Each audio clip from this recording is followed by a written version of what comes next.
It's been a hot minute since I spoke on Big Brother. I'm now up to date, so take a seat, let's talk about it. Now, I'm not going to spend too much time on it, but I have to talk about Dean. I know he went home last Friday, but oh my god. All I'm going to say on Dean is that he had the biggest bar and the most tiniest bite. And I was saying it in my previous videos, but the task that he had where he had to spill the blood, spill the secrets to get the blood, I don't know what it was. That task, it said it all. Like, he's been nice to these people all the way through, and then this one task comes up and now you want to speak your mind. It was so weird, but the fact that he stood 10 toes down on it. Oh, anyway, he's gone. Let's move on. Really excited over the next week or so to see how Ali integrates herself into the house again, because now that Dean is gone and stuff like that, I'm not saying that Ali can't think for herself. She very much can, and I think it's very clear to see that. But I think when you're in a certain surrounding, I feel like you do become like a product of your environment. And like, Dean had a lot of opinions, but it was not really from his own experiences. He was almost further perpetuating what Ali already felt. So I think it kind of made her in this, like, kept her in this box, basically. Do you know what I want to say though the most is that everyone actually needs to lay off Khaled.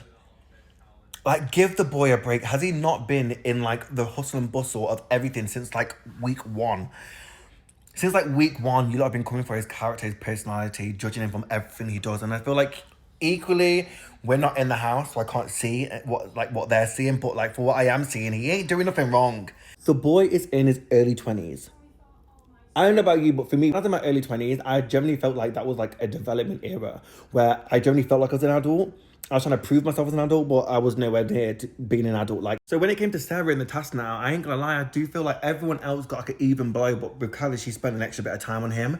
And I feel like, yeah, naturally, if I was Khaled, after everyone's picked up my flipping character for the whole time in the house, I'm gonna take it to heart. Especially if she already thinks that he's sensitive, why would you spend more time on giving him improvements and tips and slating his character, even if it was a joke, than you did with other people?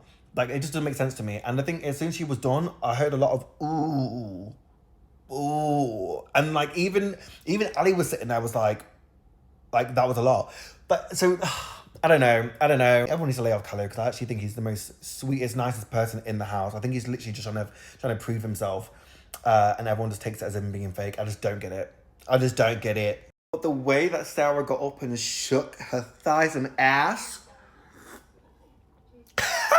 Now, I'm loving the kumbaya. I'm loving the niceties that everyone's doing in the house now. We've got a little bit of a smaller condensed group. But I think this is the time that we need to see a little bit more action. I need some opinions, because I know for a full fact that a lot of people got things to say in there still. Nathan being one of them. I don't know, I'm excited for time. Let's get a bit of ruckus kicking off.